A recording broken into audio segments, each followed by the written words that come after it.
The morning mist still clung to the narrow stone walls of Windermere as Judith Mallory folded a freshly dried bedsheet over her arms. Her small cottage sat quietly in the heart of the Cumbrian hills, nestled between old oak trees and rose bushes she had tended for decades. Her hands, though worn, still moved with grace, trained by years of quiet sacrifice. It was her 60th birthday. But no one had said a word. Not even Felix.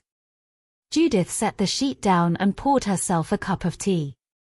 The house was silent, save for the ticking clock and the faint rustling of ivy outside the window. She glanced at her mobile, half expecting a message. Nothing. She smiled, but the corners of her lips trembled. Felix had gone to the university early that morning. Law classes, he had said. He was always rushing out now, barely looking up from his phone, speaking in clipped tones. When he did speak, it was often a request. Or a complaint. Judith didn't ask for gifts. A "happy birthday, Mum," would have sufficed. Maybe even a small hug, like he used to give her when he was little and ran home from school, waving his muddy boots in the air. She walked into his room to tidy up, an old habit that refused to fade. The bed was unmade.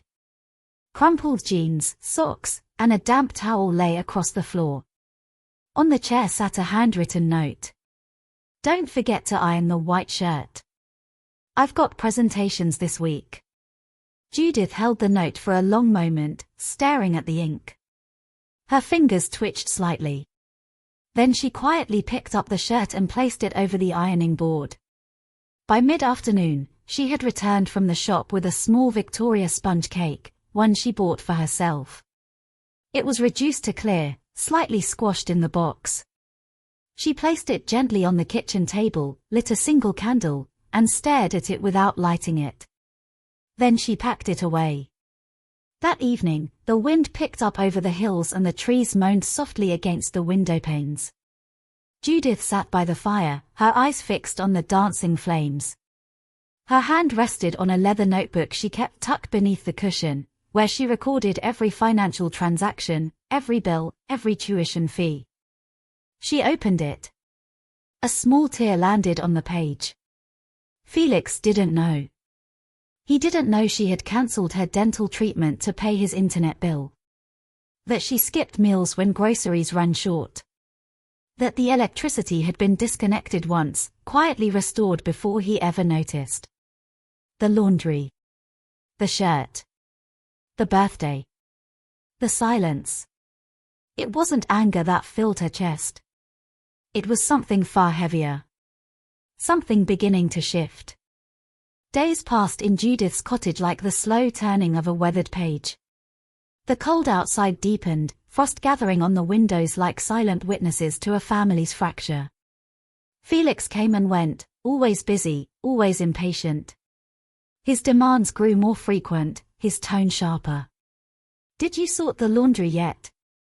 he asked one evening, dropping his backpack with a thud on the floor. "Yes, Felix," Judith replied softly. "The whites are ready for ironing." He barely looked up, already scrolling through his phone. Judith watched him for a moment, her heart aching with a mix of exhaustion and sadness. She remembered the little boy who used to chase butterflies in the garden, who hugged her tightly when storms scared him. But now, there was only this cold distance. That night, Judith sat at the kitchen table, a pile of unpaid bills before her. The heating bill was overdue, as was the rent on Felix's flat in town. She had sent money last week, but it seemed never enough. Felix's university fees loomed large, his ambitions higher than ever. She poured herself another cup of tea, her hands trembling slightly. Could she keep going like this? The thought weighed heavily. The sacrifices had been endless, skipping meals, sewing extra shifts, patching clothes instead of buying new ones. Yet, her son saw only chores, never her struggle. Judith closed her eyes, breathing deeply. Tomorrow, she decided, she would speak plainly. No more silent suffering. It was time for Felix to understand the true cost of her love. The following morning, the sun peeked through the clouds, casting pale light across the rolling hills of Windermere. Judith prepared breakfast quietly, the kitchen filled with the aroma of toasted bread and brewing coffee. Her heart pounded with a strange mix of hope and fear. Felix stumbled into the kitchen later, still in his hoodie, rubbing sleep from his eyes. "Morning," he muttered without looking up. Judith placed a plate of eggs and bacon before him, then sat down across the table. "Felix, we need to talk," she began, her voice steady but gentle. He glanced at her, eyebrows raised, curiosity flickering for a moment. "I know things have been hard," she said slowly, "and maybe I haven't said this enough, but everything I do, it's for you. For your future." Felix sighed, a tired sound. "Mum, I'm trying my best. But you keep treating me like a child. Like I'm lazy or something." Judith felt a sharp pang. "That's not true, Felix. I see how hard you work. But I'm tired, too. I'm tired of being invisible, of feeling like I don't matter." He looked away, jaw tight. "I want you to understand the sacrifices I've made. The nights I skipped eating so you could have dinner. The bills I pay on my own, the hours I sew to make ends meet." Felix finally met her gaze, his eyes softening for a moment. "But I'm not just a student or a wallet, Mum," he said quietly. "I'm your son. I want us to be more than this."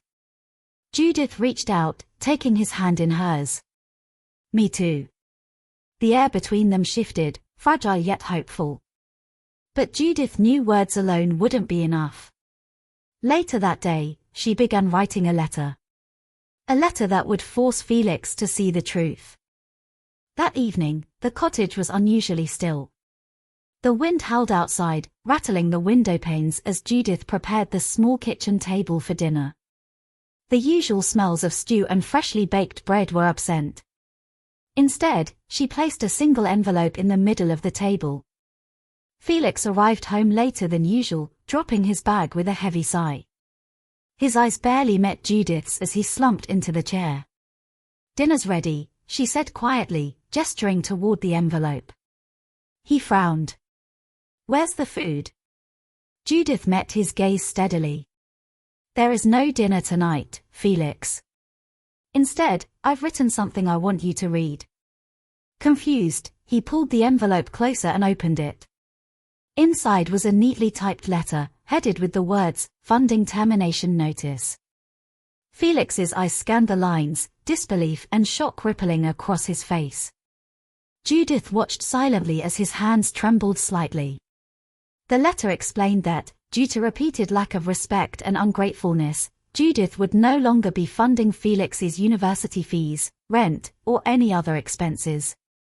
It was a formal, painful boundary she had finally set. Felix looked up, anger flashing in his eyes. "You can't do this. I need that money." Judith's voice was calm but firm. "And I need you to understand what it means to appreciate what you have. I have given everything I could, and now it is time for you to stand on your own." The room fell into heavy silence. Felix's jaw clenched, but there was something else, a flicker of something like regret or realization. Judith reached across the table, her hand resting on the letter. "This isn't about punishment. It's about respect." The days following the dinner were tense and heavy. Felix avoided Judith, retreating into his room and spending hours on his laptop. The silence between them was thick, filled with unspoken words and growing distance. Judith focused on her work, stitching late into the night, but her mind was restless. She wondered if she had been too harsh or if this was the only way to make Felix see. One cold afternoon, Felix finally came downstairs, carrying a small box. He placed it on the table without a word. Judith looked up, surprised. "What's this?" He hesitated, then said quietly, "I found some of your old sewing kits. I thought maybe I could help, or at least understand better." Judith's heart softened. "Felix, you don't have to do that. But thank you." They sat together in the quiet kitchen, the cold outside contrasting with the warmth slowly growing between them. That night, Felix spoke for the first time about his fears, the pressure of university, the weight of expectations, and the loneliness he felt. Judith listened, truly listened, understanding that both their struggles were real, even if expressed differently. It was the beginning of something fragile but hopeful, a chance to rebuild, to heal. In the weeks that followed, Judith and Felix made slow but steady progress. Felix took on part-time work to cover some of his expenses, determined to prove he could be responsible. Judith supported him quietly, proud but careful not to overstep. Their conversations grew longer, filled with honest admissions and apologies. Felix shared his dreams beyond university, ideas about starting his own business, perhaps even in design or fashion, inspired by his mother's resilience. Judith encouraged him, reminding him that independence came with challenges but also great rewards. One afternoon, Felix surprised her with a small gift, a handmade card decorated with colorful stitches. "For all the times you believed in me," it read. Judith smiled, tears in her eyes. It was a simple gesture, but it spoke volumes. The gap between mother and son began to close, replaced by a new understanding rooted in respect and love. Yet, both knew their journey was far from over. As spring unfolded across Windermere, the cottage felt lighter, warmer. Judith and Felix were learning to navigate their new relationship, one built on honesty, patience, and mutual respect. Felix had started a small craft business, creating bespoke accessories inspired by Judith's sewing. Orders trickled in from local shops and online customers. Judith watched him with pride, seeing not just a son, but a young man finding his own way. One evening, Felix cooked dinner for the first time in years, a simple meal, but prepared with care. Judith sat at the table, watching him with a smile. "I'm sorry for everything, Mum," Felix said quietly. "For the times I didn't appreciate you, for the things I said." Judith reached out, squeezing his hand. "Thank you, Felix. That means more than you know." They ate together, not just as mother and son, but as partners in a new chapter of life. Outside, the sun set over the rolling hills, casting a golden glow, a symbol of hope and fresh starts. Months passed, and the bond between Judith and Felix grew stronger every day. The struggles they faced became lessons in patience, forgiveness, and growth. Felix's business flourished slowly but surely, teaching him the value of hard work and independence. Judith continued to support him, not just financially, but with love and guidance. They celebrated small victories together, each milestone a testament to their renewed connection. One rainy afternoon, as they sat by the fire, Felix looked at his mother and said, "Thank you for never giving up on me." Judith smiled, her heart full. "You taught me too, Felix. That sometimes love means knowing when to let go, and when to hold on." Outside, the rain fell softly, washing away the past and nurturing the promise of tomorrow.